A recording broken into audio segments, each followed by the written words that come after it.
As Herr Liebenseuther says, the audiences are getting older and older. They've been getting older and older since I was a young musician playing in the LPO in the 1970s, so surely they're all dead by now. I want to talk more about the younger generation, about the ones who are coming up, including even the very young ones. And as my starting point, I take this. Music speaks for itself as long as we give it a chance. This is how Herr Dr. Wehmeyer begins his introduction, and it's a quote from Menuhin.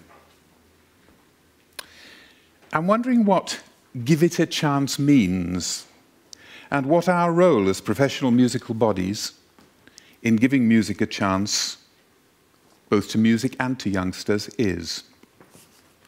My first working visit to Germany took place in 1988, when I came with the London Sinfonietta as part of the first Response project. Our aim, together with Ensemble Moderne, London Sinfonietta, was to give youngsters, quite small youngsters, the chance to understand the music of Luciano Berio. And we did this by taking elements from Berio's music and helping the children to use those elements to make their own music. Then at the end, of course, they heard the Berio, and of course they said, well, our music was far better than his. But they understood the link. Where did this principle come from? It came, I'm proud to say, from England. In 1970, Cambridge University Press published Sound and Silence, a book by John Painter and Peter Aston at York University. This book quite simply postulated that every child can compose. What it meant was every child can work with music to invent. And over the next 20 years, this practical approach found its way into all the classrooms throughout Britain. That music, in other words, was a practical subject. It was something we did. It was like football. We kicked a ball. We didn't discuss theory and then go and sit down. We played football, and so we played music. I'd like to show you a little of what this approach looks like in practice. The first thing I would like to show is from a Klavierfestival Ruhr Crumb project. George Crumb, Vox Balaenae, the song of the whale, the voice of the whales. It's a performance by 3 classes of 10-year-olds who'd worked with me and musicians from the Bochumer Symphonica, flute and cello, and the pianist Michael Wenderberg as part of the Klavierfestival Ruhr, on materials borrowed in the same way from George Crumb. We added a tape of whales singing in the background to meld the music together. Here it is.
because the children have invented their own music, they don't need a conductor. There's nobody directing this.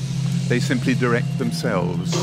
So a social achievement, particularly in the part of Duisburg we were working in, which is a difficult area. Thank you. This was done in collaboration with the Leenbroek Museum of Modern Art. And as with everything we do, it's on the internet, it has teachers' notes with it, and it's free for every teacher who wishes it in Germany and in England, because we have an English version where we have a bilingual version. To show further a little bit of what happens in the actual classroom in preparation, we have a bit of Stravinsky's Petrushka. This is the leading up process. The aim of this little exercise was, as many of you will know, the beginning of Petrushka is a Jahrmarkt, a market scene. And you have different stall holders competing for attention in Stravinsky's music. So they overlap, and the music cuts between moments, much as a film nowadays would cut. You hear one bit, another bit, another bit. And the idea of this, of course, is to prepare the children for a performance of Petrushka, and so that we can discuss with the children what Stravinsky actually did. At the end of the crumb, we performed the crumb live in the hall, or rather 3 players performed it, I didn't, in the hall, and we discussed it with the children. So we're aiming to get a level of comprehension and a level of involvement, and, of course, the social benefits. Can we see the very brief bits from Petrushka? Those are the teacher's notes. Jetzt für diese Aufgabe haben wir gerade keine Instrumente, aber wie können wir denn zum Beispiel Musik machen? So. Sehr gut. Ein Rhythmus. You can't stop some of them. Also Schokolade, Schokolade, Macht mal Schokolade, Schokolade, Schokolade, Schokolade, Schokolade, Schokolade, Kaugummi. So different groups worked on different calls to invite the audience, and then we put the thing together.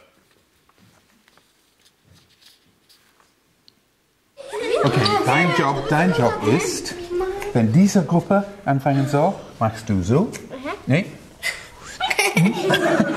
Wenn diese Gruppe anfangen soll, machst du so. Wenn beide zusammen sind, machst du so. Wenn diese Gruppe aufhören muss, machst du so. So. Wenn diese aufhören muss, so. Du bist der Dirigent. And that's how you conduct.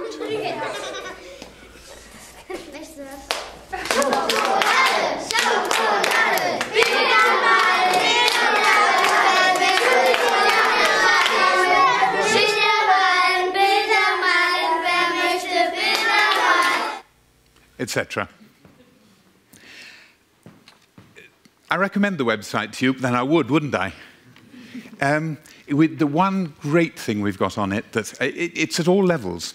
It's for Grundschullehrer, it's for adults, it's for those who want to know more about Petrushka, it's for people who already know a lot about Petrushka.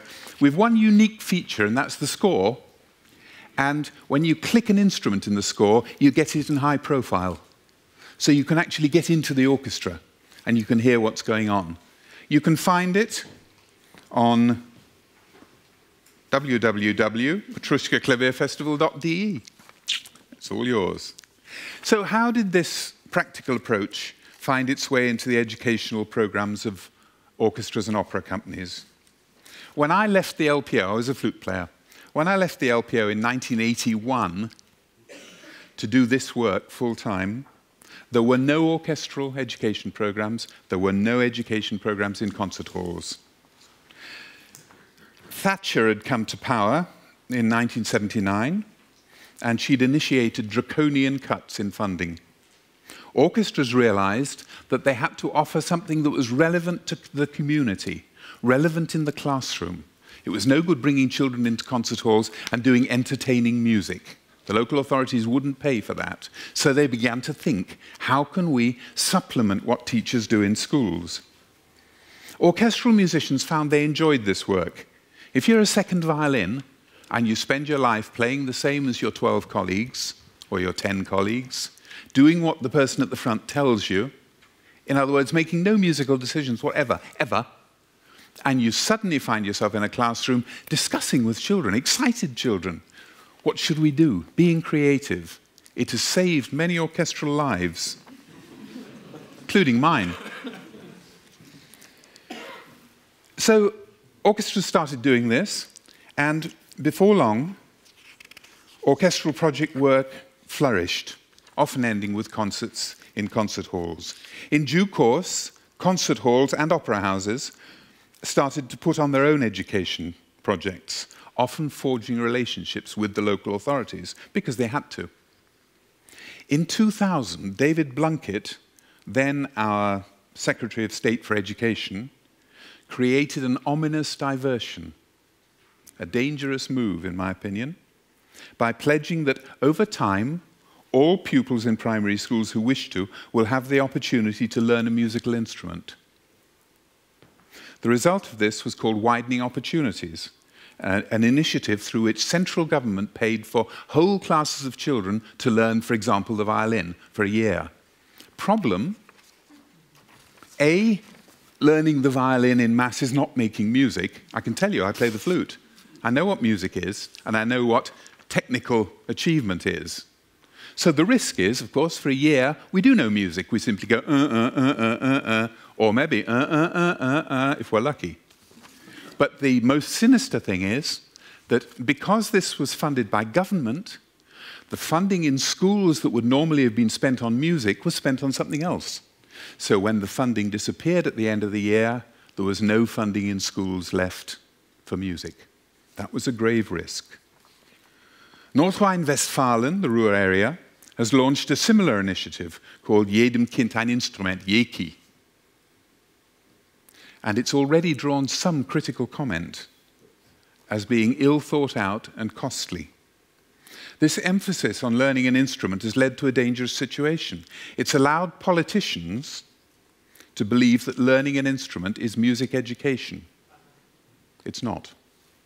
It's a means, but it's not. Learning an instrument is fine for the tiny percentage who follow it through for long enough to make any real music. But why spend huge sums of money putting cohorts of youngsters through an experience that fails to bring the vast majority of them any musical experience at all? I don't understand. In England, our Conservative government is now reviewing the entire national curriculum, and it's becoming clear that there will, in the future, be little room for practical classroom music making, upon which our orchestral and concert hall programs depend. When pressures on teachers relegate music to mere entertainment, who's going to take the time to bring their children to our concerts and to our concert halls? But to come back to Menuhin's giving music a chance, our responsibility, in my opinion, is to equip youngsters to understand music of the highest quality by practical involvement under the leadership of people of high quality. Of course, I include myself in that. It is not as simple as open your ears and relax. Music doesn't have a chance unless we teach youngsters the oral and practical skills to cope with it. Our job as music providers is to encourage curiosity and inventiveness. During the early response period, for example, the London Sinfonietta was devising creative projects around the music of Berio, Varese, Stravinsky, Messiaen, Ligeti, Stockhausen, Britten, that were exciting and stimulating both primary and secondary school youngsters in some of the most difficult areas of London. I know, I was there. What has changed in the 23 years since response, or indeed the 30 years that I've been working in this? Many orchestras, opera companies and concert halls throughout Europe, all of them in England. Not very clear that, is it? Many orchestras in England, Scandinavia, Israel, America, Australia, New Zealand, even Japan. What I'm saying is every orchestra and concert hall in England has an education program, a music education program. Have education programs. In many places, these programs support and depend on the music teaching that takes place in schools. Incidentally, it was very sad that the Israel Philharmonic was obliged to abandon a concert in the Proms because there was a demonstration about Israel's policy to the Arabs. What they didn't know, the demonstrators, is that the Israel Phil has a highly developed program in partnership with Arab musicians and Arab school children in Israel. We hear a lot about Danny Barenboim's work, but we hear nothing about this. It's brave work, and it goes on. Governments, arts funders, and sponsors have made funds available for projects, but all too often these are short-term, and the funders move on quickly to new initiatives, priorities, and enthusiasms. Thus, long-term planning is always a difficulty. And the shortcomings? It saddens me when occasional orchestras and conductors say they don't need an education program because their hall is full. Surely they owe some return to the community as a whole, which in many cases is obliged to support them through taxation. They would do well to cultivate meaningful partnerships with the politicians who control this funding. If some members of some organizations with education programs feel that the education programs somehow demean high art, then perhaps they're employing the wrong people to run those programs. I don't think there's anything demeaning about using Stravinsky with difficult children in a difficult area. On the contrary, I'm sure even Stravinsky would probably have approved. There's been too little sustained work, too little collaboration, too little evaluation, and quite a lot of self-indulgence. Too many organizations are satisfied merely to amuse and entertain their young public. What we find fun on stage does not always communicate itself well to those in the audience. Many politicians see our programs as a cost-free alternative to curriculum music, with the opportunity to free themselves from the responsibility for and the cost of providing music education. The music critics Richard Morrison in the London Times and Jan Brachmann in the Frankfurter Allgemeine both recently expressed concern that initiatives such as outreach work by arts organizations could be used by government to argue that there's no need for music to remain in the curriculum. Here, to illustrate the point, is Michael Gove, our present Education Secretary, at Questions in the House of Commons on the 11th of July, 2011. In answer to a question about the provision of music for all children, Michael Gove says, "I do not believe that any school or child will lose out. The honourable gentleman," in other words, the one who asked the question, "is very lucky that on his doorstep sits the Sage Centre, which is an outstanding exemplar of music education.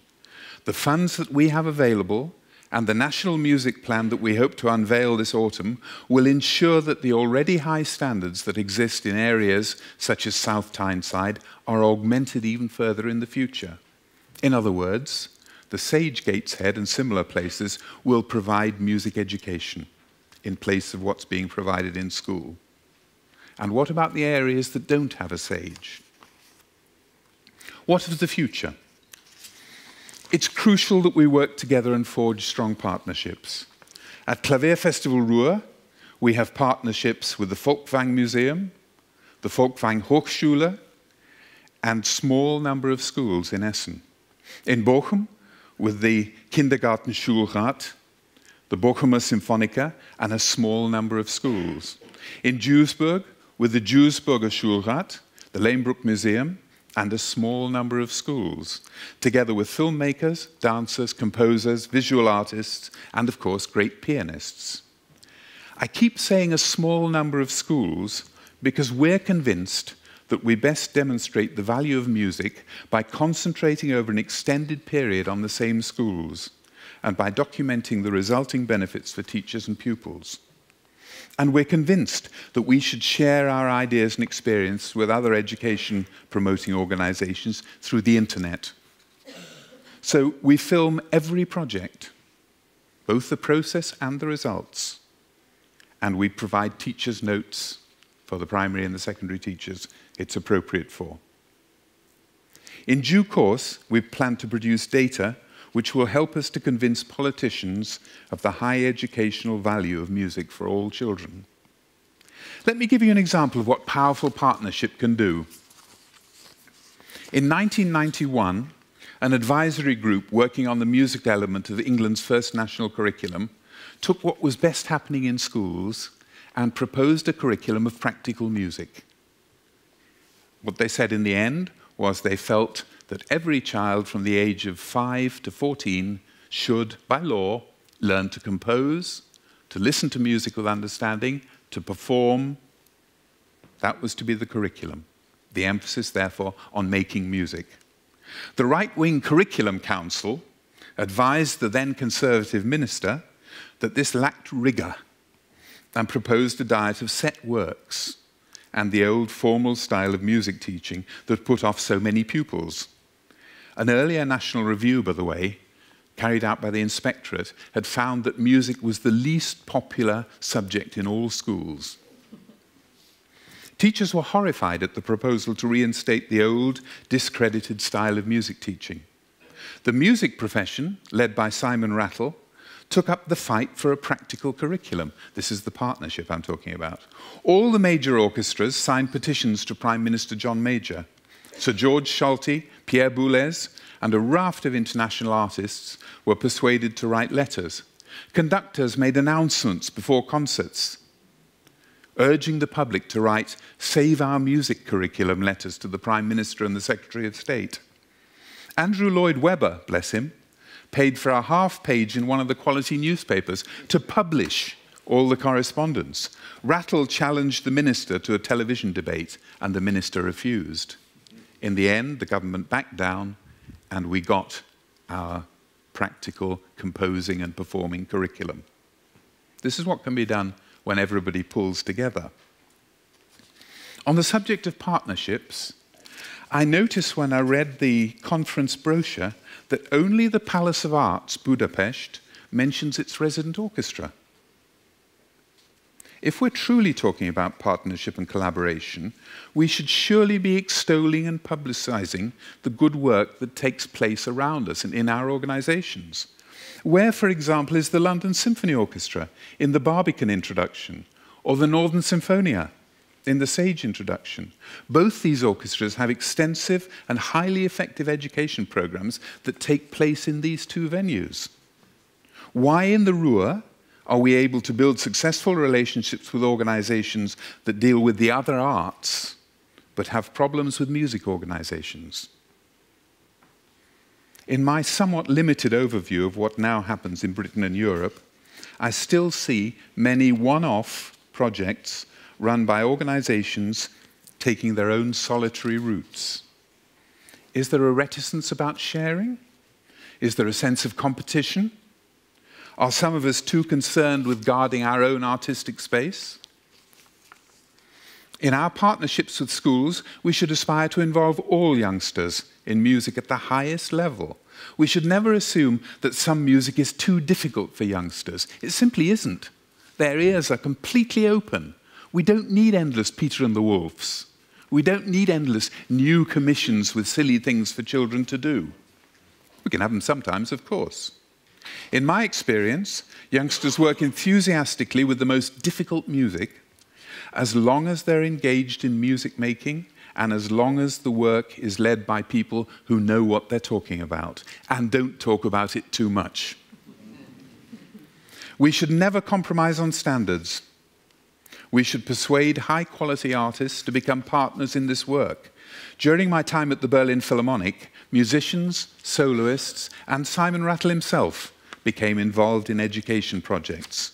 So they should, and so they still do. The tradition continues.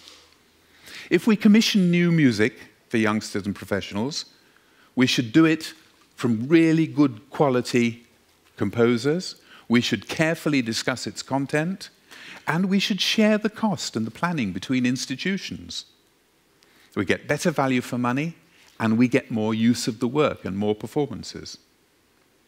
And perhaps the most important, critical and independent evaluation over a long period is absolutely essential. The results of this and of the work going on in schools and in your halls should be available to all on the internet. The internet is immensely powerful. We will make most impact if we commit ourselves to long-term projects that prove that music education is a rigorous subject and contributes a vital element in a youngster's education that other subjects cannot provide. This doesn't mean time spent teaching every child to read music. Please don't do... Sorry, you don't do that. You're not teachers. Please don't think that learning an instrument is music education. It's not. It's learning an instrument. And it takes a long time before you get anything really musically worthwhile, compared with what you can get when you work as a group with off instruments that are in tune, sound good. What we need to do is convince the politicians that in bringing music to youngsters, we develop their capacity for aesthetic judgment, for disciplined debate, for excellent presentation. We stimulate their creative thinking. Music is one of the few subjects where the outcomes are variable. In maths, it's right or wrong. In German or English, you spell it correctly or incorrectly. The grammar's correct or it isn't. In music, the outcome is my opinion. I'm entitled to it, provided I can argue for it and convince my colleague to do it with me and to be convinced with me. What a social skill that is. We need to broaden their minds and their horizons, to foster a taste for and a knowledge of a breadth of music that they might not normally experience, but will enjoy and develop in later life. The real educational value of music, to my mind, lies in a practical approach to music education that is all about creative thinking, problem solving, and working together. Process is of prime importance. Performance is secondary. Indeed, there are many occasions when I think it's better not to put the result in front of an audience. It forces you to spend time rehearsing it, which you may not feel is useful in the classroom. You may wish to move on to something else. We should, however, be clear that we as promoters of high art, where we as promoters of high art, stand in the educational hierarchy. Music education in schools is the fundament upon which our activities are based. We are the icing on the cake for some children. We cannot reach them all. If we do not act together to ensure that this fundament, music education in school, remains secure, our entire edifice will be in danger of collapse. Music calms the human breast. It certainly calms mine. It facilitates, it encourages dialogue. It civilizes us. By engaging in it, we learn to understand not only the processes of music itself, but the processes of society. We must argue together for a new political rhetoric and for political decisions that ensure that music remains part of every child's educational entitlement. Then music will be given a chance.